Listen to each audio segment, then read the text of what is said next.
What's up, guys? Welcome back to the channel. Just wanted to do a video on upgrades to a P320, or specifically talking about my P320 here, full size.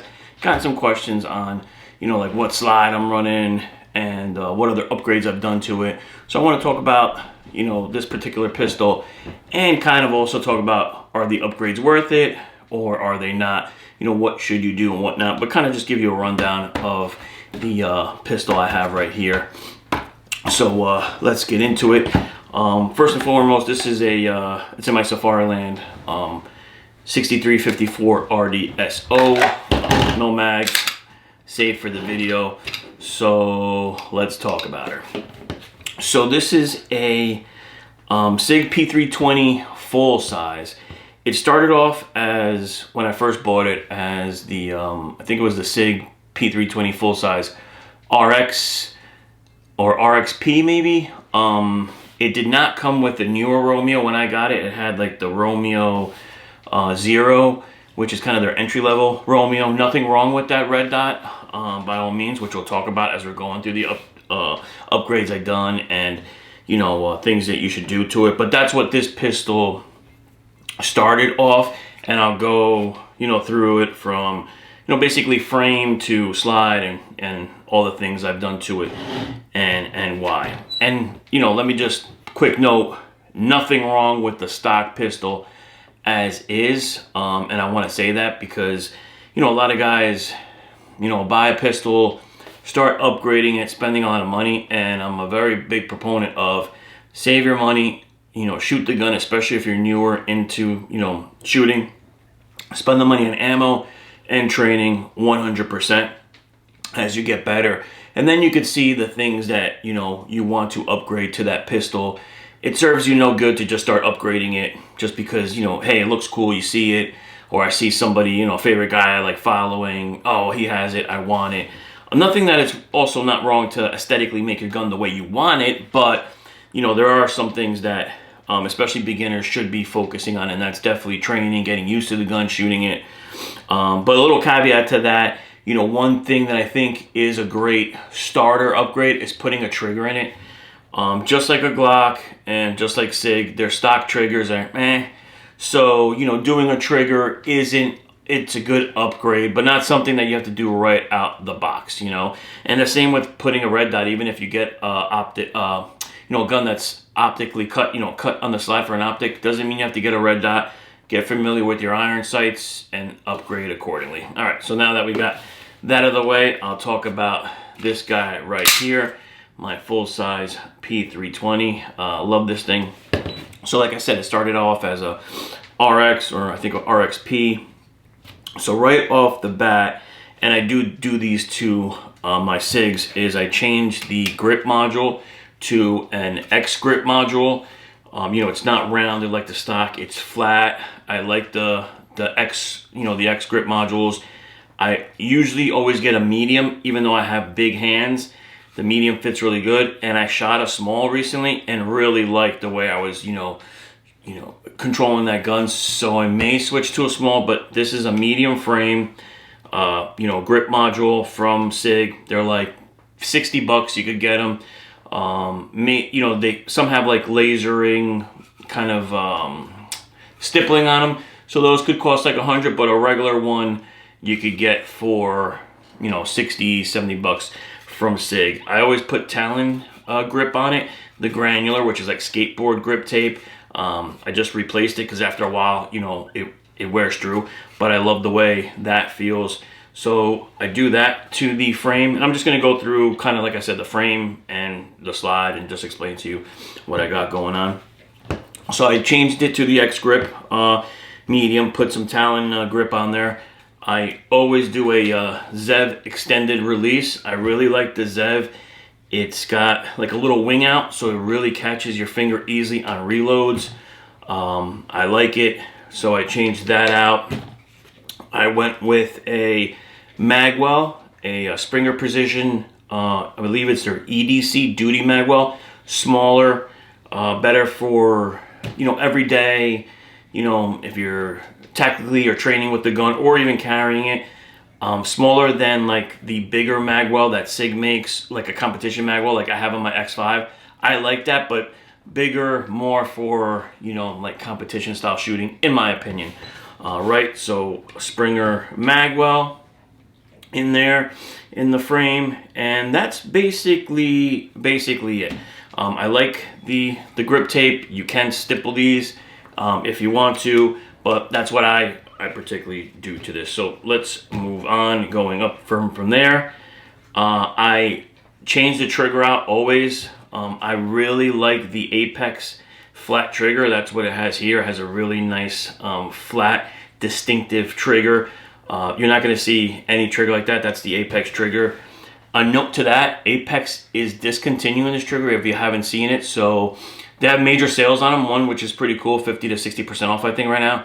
I do not know why they're discontinuing. I don't know if they're making a new one. I don't know if they're just not making it anymore. I heard speculation, but I don't know why they're discontinuing that. But I do the flat-faced Apex trigger and the forward set trigger bar, which is right here. It's in the gun. This is just the packaging. And, you know, the forward set trigger bar just really, it reduces overall trigger travel and reset. I really like it. Some guys don't like it for like a duty style gun or carry gun. I also run the forward set trigger and the same trigger on my X carry, which is a gun that I carry most of the time. I just like it. It takes away a lot of the take up, so it's very crisp. You have, you know, not a lot of travel there, and it resets nice. It's a good upgrade. Not something that you have to do. Just the, like I was saying, just the trigger shoe does a lot to it. You know, it reduces the trigger pull on it, gives you a crisper trigger, not so mushy, and I just like the way the flatness of the trigger is. It's just perfect for my, you know, finger. It just works with my shooting style. I really like this trigger. There's a lot of triggers out there for SIG, and like gray guns, I like their trigger, but on a competition gun, I think it's super light. I don't recommend it for carry or duty guns. If you're looking for a trigger for carry or duty, I really recommend the Apex. I've shot it with a few guys, or a few of my students had the agency arms, which was a nice trigger too. So there is options out there, so check that out. So moving on, inside the FCU, which is the you know, the fire, which is the gun basically in a SIG, the fire control unit. I do an Apex flat trigger and the forward set trigger bar from Apex Tactical. Cool upgrades there. Moving forward, that's all I have in the FCU. No springs changed out. Just that forward trigger set bar and in the flat trigger. They also make a curved trigger if you like that curved style, so you have an option there. Moving through, I have a Faxon barrel in here. That was a gift. I'm not one really to change the barrel, especially on my duty guns or carry guns. I don't really see an improvement in accuracy. It's a nice barrel. I really like it. Like I said, it was a gift. It's got a little fluting, like nothing super crazy. Black, nice. Faxon makes nice barrels, very nice. But like I said, this is something that it's not a must upgrade. I really didn't see an enhancement in accuracy. I will be honest. I've never seen an enhancement. Side note to that, on my competition guns, I like to use a KKM precision barrel. I think those are the best barrels out there, hands down, in my opinion. Been using them since like 2015, 16. They're a small company. They really make nice barrels. I have one in my Glock 34, which is like, you know, I shoot for competition, and I have one coming for my X5 Legion. But here's the side note on that, guys. You don't need to upgrade the barrel. The stock barrel's perfectly great.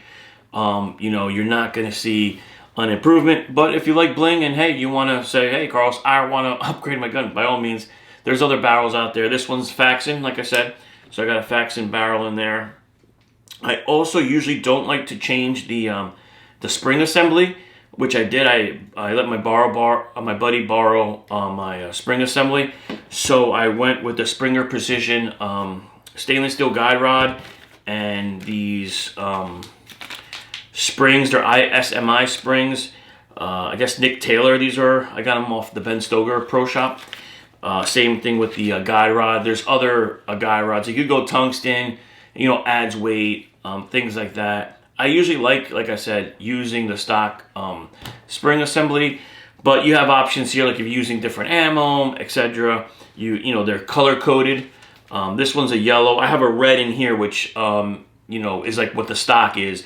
Red is, I believe, 15 pounds. Yep, 15 pound. This is a 14-pound yellow. And I think I have a purple in my, you know, there too, which is a 13. 15's works great for, you know, 115, 124 grain. I've had no issue with that. So I do run a spring and a stainless steel guide rod. But again, not an upgrade that's a must. You know, if you're just looking for, hey, what are good things to do to my pistol to just, you know, make it better? I think a trigger, you know, in a Glock or a SIG are needed, in my opinion. Let's move forward. Then the slide is the most custom on this. This is the slide from SIG. It's their Pro Cut slide kit from SIG. It has some nice windows on the side, top window here. Nice aggressive serrations in the front, nice aggressive serrations in the back. It comes in 2 colors. You get 3 actually, black. This FDE, which is what I have here, and stainless, you know, you could get that, I guess, Cerakoted any color you want. And they come with X-ray sights, which is their night sights, tritium filled, and their, you know, suppressor height. So that's kind of cool. The one really cool thing with this slide, and here's my stock slide, which I'll show you what I had before, which is what I'm going to talk about. This was the original stock slide, right from the RX. I had put X-ray sights on it, so it's kind of similar, and it's cut for an optic, only no serrations. But the cool thing about this Pro Optic slide is it adds, it's just as heavy as your stock. I don't like super light slides. I've had issues with them, with just, you know, different malfunctions and ammo. You know, if I could keep the same mass weight, super cool. Honestly, when I got this slide, I did not believe it was going to be heavy, as heavy or heavier than the stock slide, but it is. And I'll overlay it in the video. I weighed them both out, and if my memory serves, but I'll put it in the video. And they're both identical with no optic, just the optic plate, X-ray sights, and slide. No internals. I mean, no barrel and spring, but you know, full internals on the slide. The stock slide, like I said, I'll put it in the video for exact numbers, but it was 11 and a half ounces, and the Pro Optic cut slide was like 12 and a quarter or 12.10 ounces. So it was actually heavier, which was pretty cool to see. I know that they advertise it like that, but I kind of, you know, thought they were joshing, you know. But no, it is as heavy or heavier, which is a cool thing from SIG. You know, very nice slide. It was about $400, which is pretty competitive out there for slides. There's a lot of slides out there, but I wanted to keep with SIG, and you know, and have a you know, a factory slide. And I like the way it looked. I like the two-tone with the black and the FDE. So I got that, like I said, I got that from SIG, and it's their Pro Cut slide kit. It's cut for an RMR or a DPP, which is the Delta Point Pro, excuse me. So just know that depending on the optic you're running, which we'll talk about next, is whether you need a plate. I already had this Holosun SCS, which is a direct mount. I did a video on this this optic before, but it's a direct mount to the P320s. Excuse me, so you could directly mount them with no plate. The thing for that is that, you know, if you want to run them with your stock sights for co-witnessing, you know, it sets the optic lower.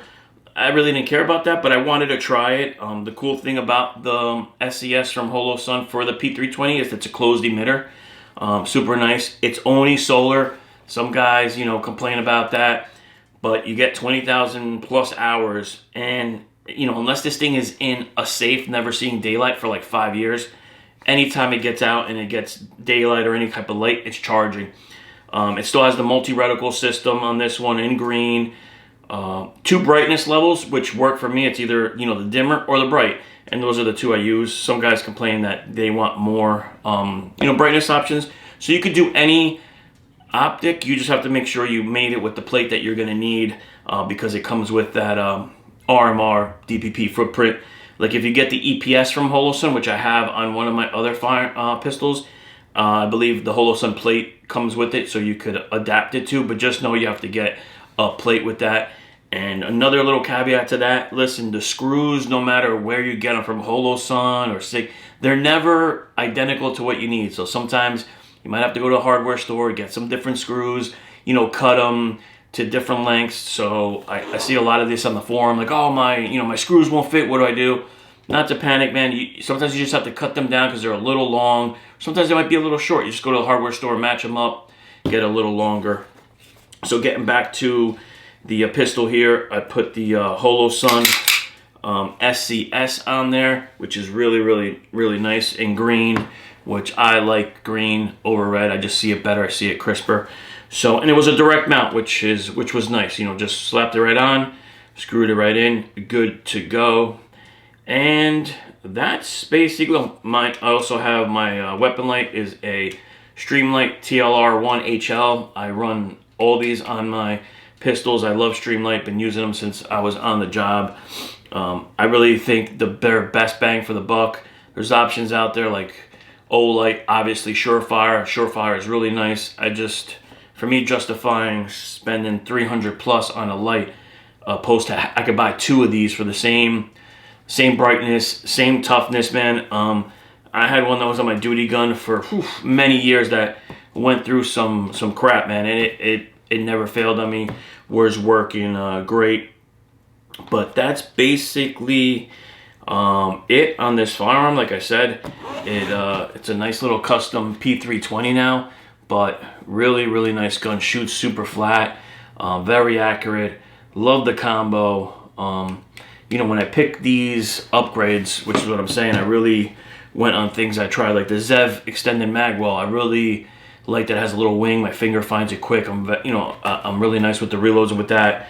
So these are the things that you have to, start upgrading. The stock, mag release is fine.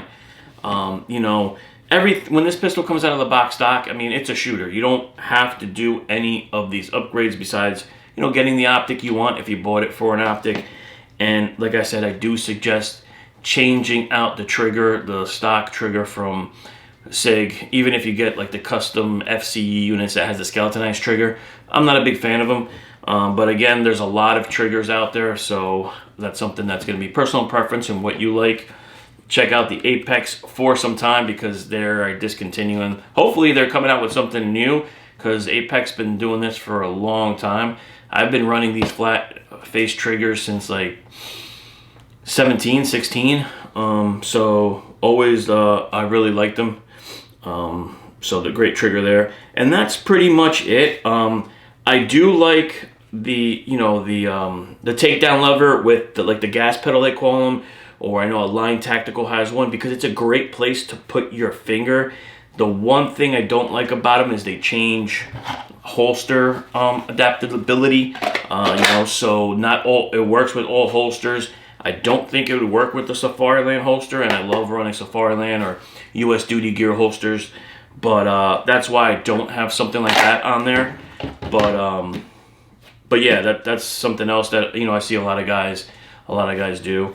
And again, on the slide, because I kind of rushed through it a little bit, it's got the nice, I don't know if they call that like a bull cut, but open cut here so you can see the barrel, the nice windows up here, very nice aggressive serrations to get on there, and heavier than the stock, which is super cool. So for me, all the upgrades I did to this pistol was things that I feel were, not just BS upgrades. They really helped out in performance after shooting it stock for many years and putting it through the paces and all that. So just be mindful, spend the money on training and ammo. But if you have any questions on anything like this, let me know. 1 second, I think my battery's about to run out. Let me put you guys on pause for a second. All right, guys, I am back. Swap the battery. So yeah, just to finish up, that is what I did to my P320 full size, great gun. I was thinking about shooting it for tactical games, but you know, my Glock 34 and I have an X5 Legion that I've been messing with. It's a little on the heavier side, so I may be using this gun, so I kind of, you know, built it purposely for that as well. But yeah, if you're looking for a different slide, check out the Pro Slide Kit from SIG. Really nice slide. And a side note that I didn't tell you guys about this is I had ordered this. It got delivered around Christmas time and the package never showed up. Mind you, I don't know if it was lifted from my porch, you know, if FedEx made an error, but SIG, no questions asked, within a week send me this one, which is right here. So, you know, super cool to them. I don't think they had to do that, you know, being that I guess it had like that it was delivered, but you know, great customer service. I know a lot of people complain about SIG customer service, but you know, that was my first time really dealing with them, and no bad things to say about them. They sent it, you know, right away, and I have it. So mind you, don't have a lot of time with this slide, but a lot of time with this platform, the trigger, everything else that's on it, have on a few other of my pistols. So, you know, I've had a lot of time with these upgrades, and they serve me well. But again, you know, pick and choose what upgrades you're gonna do, what works for you. And next time I'll put some B-roll in of shooting at the range. It's just been the weather's just been here crappy, but we'll take this gun out to the range and I'll show you guys it in action. But that's it right there for you guys that have asked what I've done to it. Just a full rundown on the P320. If you got any questions or any upgrades you're thinking to do, just shoot them in the comments and let me know. Again, guys, thanks for the support, subscribing, all the comments, and all the great comments and criticism. Love it all. If there's something you think I should do better, please by all means let me know, and I will see you on the next one. Dale, mi gente. Stay safe.